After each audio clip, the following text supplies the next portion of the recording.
Paano ka nga ba mapapansin at magugustuhan ng crush mo? Karugtong lamang itong video na to sa nauna kong video na push and pull method. Panoorin at tapusin mo ang video na to sapagkat tinitiyak ko na mas tataas ang tsansa na magugustuhan ka rin ng taong gusto mo. Okay, so paano ka nga ba mapapansin at magugustuhan rin ng taong gusto mo? Ang sagot, wag na wag kang maging simp o wag kang magpapansin.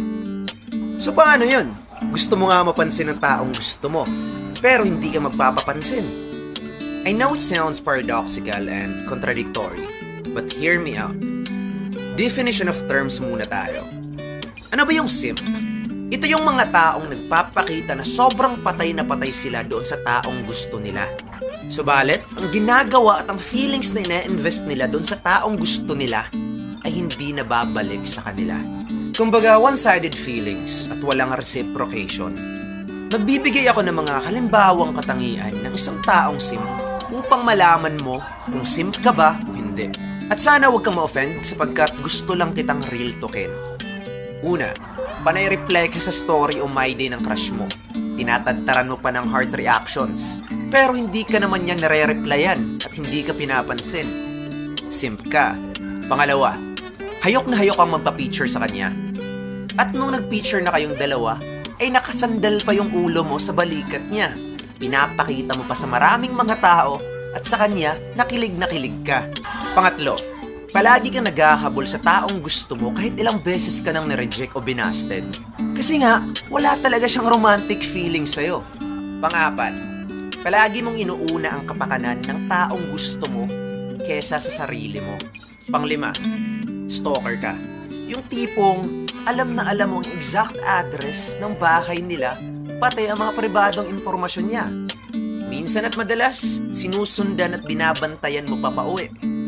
Creepy yung dating nun. Simp ka. Pang-anim, sobrang bilis mong mag-reply sa kanya. Pero siya, ilang oras at ilang araw pa ang kailangan bago makapag-reply sa'yo. Pang-pito, ginagawa mong katatawanan ang mga tropa mo doon sa harap ng taong gusto mo. Kasi gusto mong magpa-impress doon nga sa taong gusto mo. Ang tawag sa mga halimbawang nabanggit ko ay DLV or Demonstration of Lower Value. Mga katangian na madalas mong makikita sa isang simp. Ngayon, bakit nga ba madalas nababasted o hindi nagugustuhan pabalik yung mga taong simp? Kasi the more na pinapakita mo sa isang tao na patay ka sa kanya, subconsciously, ay nawawalan din siya ng interest sa'yo at gana. Kumbaga low value ka sa paningin niya. Tingin niya sa'yo, mababa ang dignidad, walang integridad, mababa ang self-confidence, annoying, at creepy. Kaya wag na wag kang maging simp kung magpapakita ng mga DLV. Ngayon, bibigyan kita ng bonus tips para mas tumaas ang tsansa na magustuhan ka ng taong gusto mo. Ito ang tinatawag na DHV or Demonstration of Higher Value. Ito ang exact opposite ng DLV or Demonstration of Lower Value. Una, don't overshare.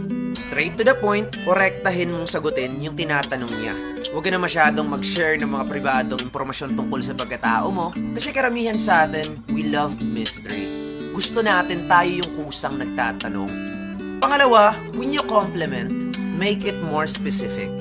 Huwag kang gumamit ng common or generic compliments. Halimbawa, imbis na sabihin mo sa kanya na sobrang gwapo mo, ang ganda mo, try something better. Kasi alam na nilang gwapo or maganda sila, kaya mo nga sila nagustuhan eh. Subukan mong maghanap ng specific features or katangian na nagustuhan mo sa kanya.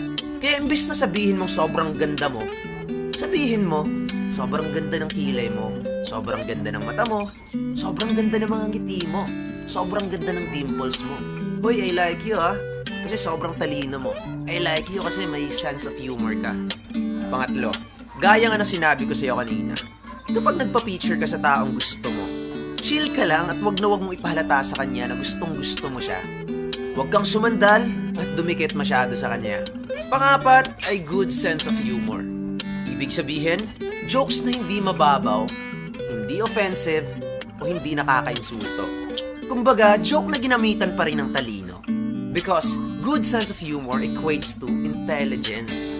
At panglima, at ang pinaka-importante, accept rejections. Gentleman rule. Pagka na-reject ka ng isang tao, o pagkapansin mo wala talaga siyang interest sa'yo, tanggapin mo at huwag ka nang maghabol pa.